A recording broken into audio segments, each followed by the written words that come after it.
episode of the Restoration Today podcast is brought to you by One Claim Solution. Did you know it takes about 45 days for most contractors to get paid for an emergency services job, and some report much worse wait times? Either way, that's a long time to get paid, especially with the stresses of keeping up with payroll and overhead costs.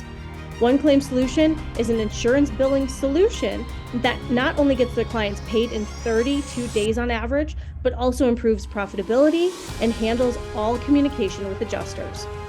You deserve to work with a specialist that has well-trained attorneys and staff, proprietary purpose-built technology, and rigorous time-proven processes needed to deliver a best-in-class insurance billing capability.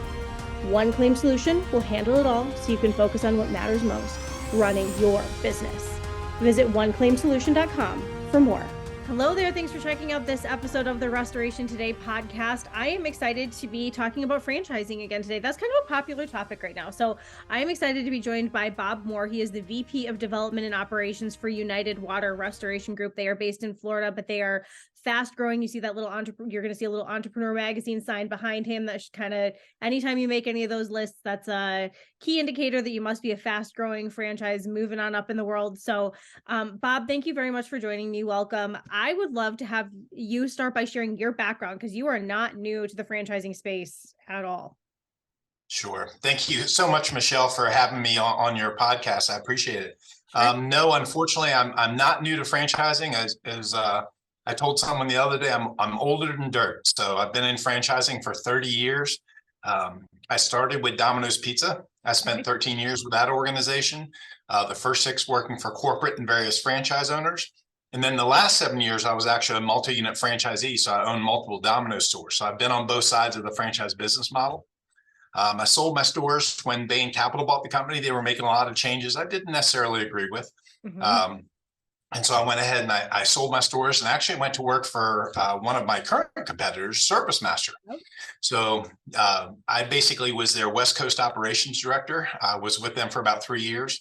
I was responsible for 134 franchisees based out of California, but we had 5 states that my team and I supported them in. That's a lot.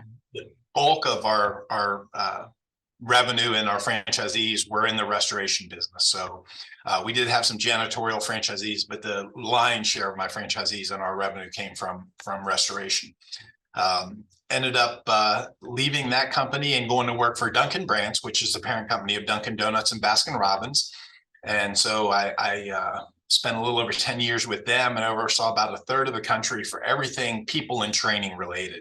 So my team would help support a brand new franchisee. Michelle, if you bought a Dunkin', we'd get you lined up and into the franchise training classes, things like that. But then when you got ready to open your store, my team would also help you hire your initial crew, train them, work you through the first week of your grand opening, and then support any other ongoing operations for franchisees as well. So been with United Water for going on 4 years, had moved down to sunny Florida and hooked up with these guys and absolutely love it. Compared to the other brands I talked about, they're 70 plus years old, big, established, and I absolutely love working for an emerging brand in franchising. So it's a lot of fun, very exciting. Perfect. Okay, so share the background of United Water as well, because it's not always been a franchise, right? So Correct. Background here. Correct. Yeah. So it's interesting. So our 3 owners are all Hungarian. Okay. They didn't know each other in Hungary. They met when they came here. That's what I said. I'm like, you didn't even know each other? And they said, absolutely not. But in the Daytona Beach area, there's actually a very strong Hungarian business community. And they met here in Daytona Beach. They were both doing different aspects of home services. Okay. And in 2008, they teamed up together and want to start a business. And they knew restoration was a good business to get into because one of them had worked in it briefly. So in 2008, they bought a van, formed a company, filled it with equipment, and went out and started knocking on doors. Pretty quickly from 2008, fast forward the next 4 or 5 years, they grew to 15 offices across Florida, and 30 plus million in revenue for them. So it was a wonderful, story of how they got started and, built it from nothing and built this wonderful company. And then in I believe around 2015, they actually became franchisees in a plumbing concept called Mr. Rooter. Yep. And that also gave me the idea, wow, maybe we should franchise our restoration business because that's been very profitable and very, successful for us. Mhm. So in 2015, they began franchising the concept, and that's the company that I run for. Okay. All right. So how many franchisees are there now? How much, and I'm curious how much it has grown in the last maybe 3 or so years. It just seems like this is one of those brands that's been like boom off to the Yeah, races. yeah, just a little bit. When I started, we had 5 franchisees. We currently have 25 franchisees that are open, representing about 83 territories. We have 2 more that are in the onboarding phase, that basically will come to training in the tail end of January and open up in February of next year. So at that point, we'll have 27 franchisees in about 86 territories across the US and a couple up in Canada. So what would you say, there are so many options out there when it comes to, okay, I'm going to back up a little bit. What do you think is drawing, and I guess it's the same as you, what is drawing people into the restoration industry specifically? If they're going to open up a business, there's so many different options for franchises. You don't necessarily have to go into restoration. So what do you think is drawing people here? Sure. I think if you look at the last couple of years and what we went through with the pandemic and things like that, and so many businesses being negatively impacted by shutdowns and different things, there were so many stories about the restoration business being, before we even started, it was often touted as being recession resistant. But we not only got to stay open and serve customers during the pandemic, but we actually thrived and started doing other services like COVID cleaning and things like that. So it was one of those businesses that when you think about it, the economy goes up, it goes down, you have pandemics, you might not. And through that all, it's been a strong business model. So I think that's very attractive to a lot of people who don't want to be negatively impacted by outside forces, let's say. So within the restoration space, then there's also a lot of competition within the franchise options here. So what do you think sets United Water apart? Sure. So I always look at competition as being a good thing. I come Yep. from the pizza industry as a franchisee, Yep. and we competed hard with a lot of other big name companies and things like that. So I never looked at competition as a bad thing. One of the things we always stress to our franchisees is that if you are a good operator and you run a good business, there's market share for you, because unfortunately there's a lot of companies out there who aren't well run. So if they do good quality work, they build quality teams and do a good job of communicating with the customer, taking care of them, communicating with the insurance companies, I think there's plenty of market share out there. One of the things I think, that helps set us apart, a couple of things. One, we're still in the restoration business. We have 13 corporate locations out there that are still doing this work. Same thing as our franchisees, day in and day out there hustling for that business. So it keeps us hungry. It also allows us an opportunity to have a little bit of a playground. If we want to test different things or do different things, we can do it in our corporate locations first before we roll to franchisees.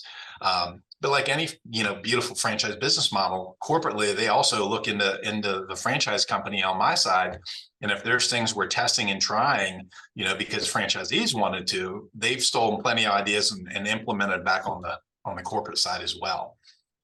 In addition to that, I think for a small brand with only 25 franchisees, we have 6 full-time staff members who all have been proven in the restoration business, in their own right in previous companies prior to coming to work for us. So, they have a track record of success and they're great coaches for our franchisees.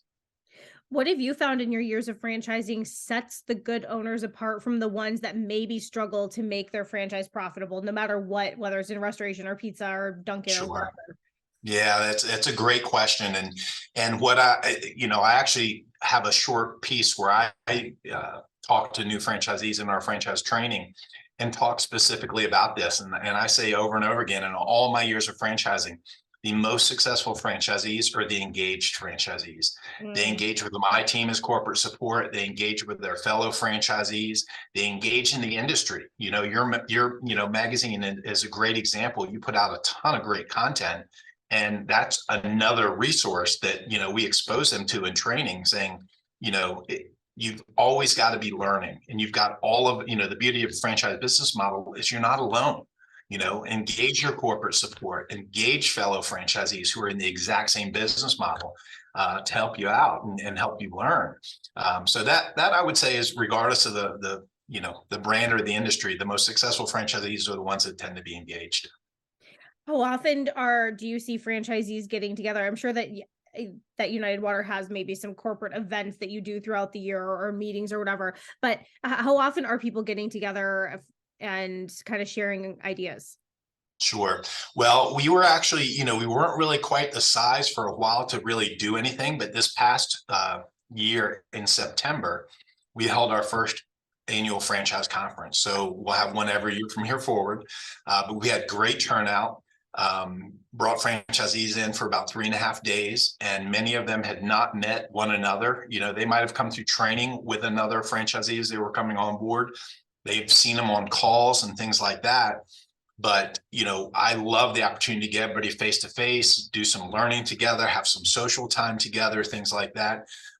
They are pretty spread out, so they might not get together as much face to face now. But I know in talking to franchisees after they left the conference, they're picking up the phone and they're calling each other and emailing each other with more frequency, because they made connections at, the conference over those few days. Yeah. You've talked a little bit about the training that your franchisees will go through. What other kind of training do you end up recommending to them as far as the restoration industry in and of itself goes? There's a lot out there. We found in our state of the industry that's going to be a major investment in 2023. So what do you recommend to get them exposed beyond like the United Water group? Sure. So there's a number of different trade shows they could go to that we kind of publish, and we've had representation at, whether it's from the franchise entity or some of our corporate team goes to. So there's always those kinds of opportunities. The other one that I know that my director of operations, Chrissy Gregory, she's a huge fan. REITs TV. It's a great educational resource for them out there. Your magazine is another one that we talk about in training, and just make sure they get signed up for it and things like that. And then beyond that, one of the things we talk a lot about is culture. We have our franchisees, and I challenge them and say, why you? Why would someone want to come to work for you? They can go work anywhere. So you better start thinking about that question. So years ago, before I began my career in franchising, I worked for Dale Carnegie Training. So it was a wonderful company. I love their principles. I still have the golden book that has, that summarizes the different books and things. And so I'm kind of a training and development geek. I'm listening to books all the time and things like that. So we share a lot of different resources like Dale Carnegie, or different books, or, whatever we might be doing corporately, as far as the development and team building and things like that, to try and help them, give them some resources as well. So talking about the culture aspect as well, what have you seen? We talked about what makes a successful franchise, and culture definitely has to, I'm sure, get in on that. But what does a healthy culture look like? What do you see within the healthy companies that you've worked with over the years, whether it's in restoration or not? Because everybody says I have a culture, but not all of them are healthy. Everyone has one. That doesn't mean it's a good thing. Right. Exactly. It's a great point, and, I oftentimes, will show the Asian yin and yang symbol. Yeah. And when I talk about franchising, one's black side and one's white and things like that. And I say, this often represents, franchise. One side's corporate, one side's the franchisees. And all the brands I've worked with, I think what the good culture, and it can go bad, unfortunately, too, is it comes down to that relationship between the franchisor and the franchisee. And when it's going well, there's a common goal. They want to grow the brand, and everybody's getting behind that. B, there's a lot of transparency and fairness. One of the things I love about our brand, the only way that we make money is through the initial franchise fee and royalties. There's no other markups that we do. There's nothing that we, force them to buy through us or get a van through us, and we have to make a little markup there or anything like that. We're going to build this brand by building successful franchisees. So those are some of the key things. And the other thing is I think communication and intent. I'm blessed to have a great team that they are not shy to pick up the phone or challenge me in a meeting and say, okay, how do you think that will play with a franchisee? If you were a franchisee, and I love that. And I don't stray far from that to begin with, because I remember what it was like to be a franchisee. Yeah. But I think those are all the things that go into making a really strong culture where the franchisees feel supported. They feel like we're all working towards the same goal, and they have the opportunity to be successful. Is there anything that you found that has helped your franchisees on the hiring side of things? That's such a tough area right now, finding people and finding talent. Is there anything that you found that's helping? Um, answering that question, why work for me? What am I offering above and beyond the paycheck? I think is a good start. Yep. Because if you have a good, strong team, we often talk about asking them, listen, you see what we're building, you see the culture we're trying to build. Do you know anybody that you could, potentially be an addition to this team? And then I'm not shy about stealing a playbook or a page from Chick-fil-A's playbook. They are legendary for the service that they provide and the speed of which they do that, and just trounce their competition, and they're only open 6 days a week. Yeah. I asked my kids, which place is their favorite, and this is when I was working for Dunkin'. And they're like, where's your favorite? And they're like, Chick-fil-A. And I said, is it the food? I said, because the food's not that great. It's good food, don't get me wrong. Yeah. And I never forget my 16-year-old son saying, Dad, they're all polite to me there. They're polite to me there every time. Whereas it's hit or miss in some of the other places. And I said, okay, well, how do they get all the good people, often young people? And he said, Dad, they go to churches to recruit. And so I've told our franchisees before, I said, listen, if you want people with values and things like that, listen, I'm not, making any statement about religion, my personal preferences or anybody else's, but if you go talk to folks there and see, is there any young people out there who might not want to go the traditional route of college and things like that, or looking for the opportunity, So that's one of things. And it's like you said, you're right. It's hard. It's one of those things you got to be thinking about every day. It is. And you have to be thinking about hiring all the time. So no matter where you're talking to somebody about it, it could be the person at the drive-thru at Chick-fil-A as they're like ushering you through, and it's my pleasure, Right. wherever it may be. Yeah. And we tell success stories too. Like, one of my franchisees recruited someone for 18 months because he was going out, and it was for a marketing position. And everywhere when he was going out doing marketing with referral sources and things like that, kept hearing this person's name. And he took her to lunch, and he, kept in touch with her and things like that. And it took 18 months, but she's working for him now and has been for a little over a year, helped his business tremendously. You bet I tell franchisees that. When I was a franchisee, I had a business card that on the front had all my information, but on the back it said, you impressed me. Come see me about an opportunity. And I would hand that out, and I know one franchisee, when I shared that story, he goes, that's going on the back of my business card, So I think it's one of those things you just got to always have in the front of your mind, because it is going to be a constant challenge for every small business owner out there. Yes, it absolutely is. And we're in a niche business too, where it's like, yep, and they're going to have to maybe go into a crawl space that's not so fun, or an attic full of whatever, or it's not always the best day at work. So right. It takes a certain type of person. So do most of your franchisees do full service, or are they mostly kind of mitigation, not doing so much the recon? What does that look like? Sure. So we're probably about 35% do the recon as well. The rest of them just sub it out. They'll get a reliable general contractor that they have a good partnership with, and we'll, pass that work off to them. The ones we had, a number of people come to us that were doing restoration work for other companies and started, inquiring about, getting into this business and doing both ends. So obviously they're doing both ends, in those companies, but, only, about 35%. Did you respond to Hurricane Ian at all? I know you guys are located in Florida. I'm curious if your network was able to kind of play a role in response efforts to that. Yeah, so we actually, we're incredibly busy. We have two divisions. So we have a north and a south division. So the north division, we do have a location in Tampa, but the rest of them are more central and northernly located. But our South division, I mean, they had a huge job, ended up being, I think, almost $5 million job. It was in a commercial space. They're still in there doing work there, but just, they were tremendously busy, obviously, down there. As the storm came through Florida, it actually paused right before it exited into the Atlantic Ocean, right over Daytona Beach. And we had about two and a half days of just torrential downpour. So our teams are still really busy. We had one of our franchisees from Long Island who sent a team down basically and stayed here for 6 weeks. And we just kept funneling him work because, it's like any other business out there, every restoration business. You get to that saturation point where you don't have teams or you don't have equipment and you have that waiting list, Well, we chopped off the bottom part of the waiting list and then just kept feeding him here. And he stayed for 6 weeks and did very well for himself and was able to take, great care of the customers down here and, helped us get to more people who were in need of it. All right. So before we wrap it up, I'm kind of curious.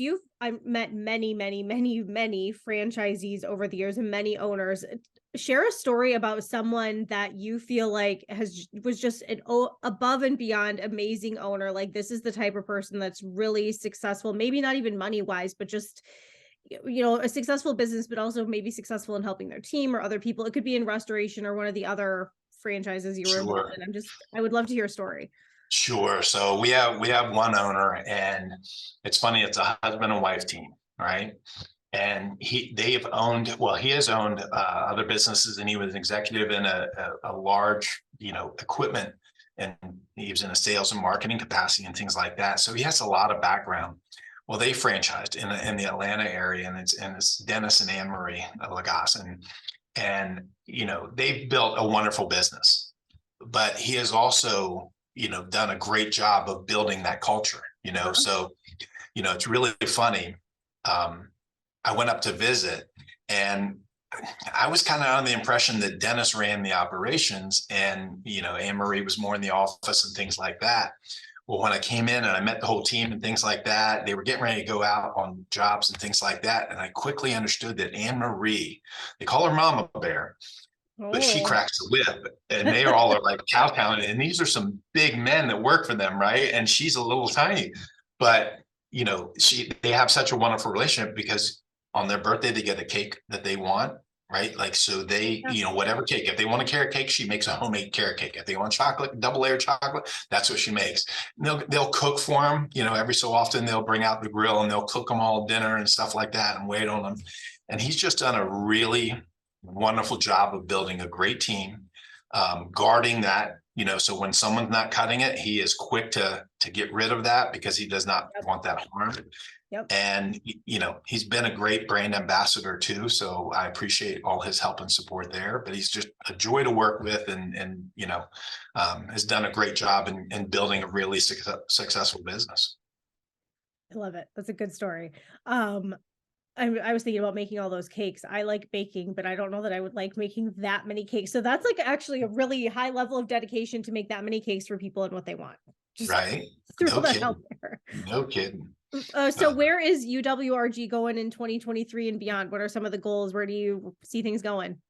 So great question. So really excited. We partnered with Raintree. It's a franchise development company. It has a really strong track record. So basically our goal in 2023 is to try and have 40 signings. So add, another 40 franchisees. They might not all open, in 2023, obviously, because some of them might come towards the tail end of the year, but, adding and more than doubling the size of our company. So, very excited about that and adding more quality franchisees. And we're already planning our second franchise conference. We did the first one here in our headquarters in our training facility space, but we realized pretty quickly that, next year we've outgrown that. So we're trying to figure out where around the country we might have that, and looking to add, more support members too, because that was the one thing that, many of our franchisees said. They said, listen, we love your support team and your team, but we want to make sure we love your team when you have 100 franchisees and 200 franchisees, So that's something that I keep in the forefront of the mind, and actually challenged my team the other day and said, listen, as we add people to our team, we need to guard our culture fiercely. What got us here and what's got us to this point in terms of success and the feedback we received.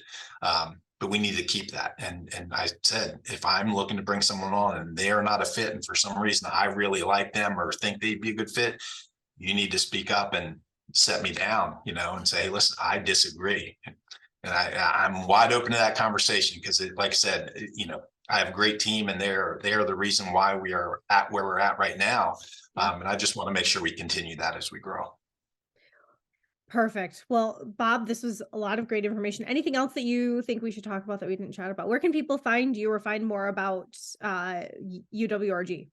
Sure. You can go on uwrgfranchise.com. That's our website where there's a lot of information on there, different videos and links to different things and things like that. And I'm sure if you click on that website that the Raintree folks will be in touch and have additional information as well. And if you're ever down in Florida, come and look us up. We're in the Daytona Beach area. Hey, that's a good area to be in. Perfect. Well, thank you very much. I really appreciate your time. I look forward to hopefully crossing paths with you in 2023, maybe at some conferences and stuff like that. And I hope you have an awesome rest of your day. For more Restoration Today and the latest news, visit our website, cnrmagazine.com, and find the latest episodes of the Restoration Today podcast on your favorite podcasting platform.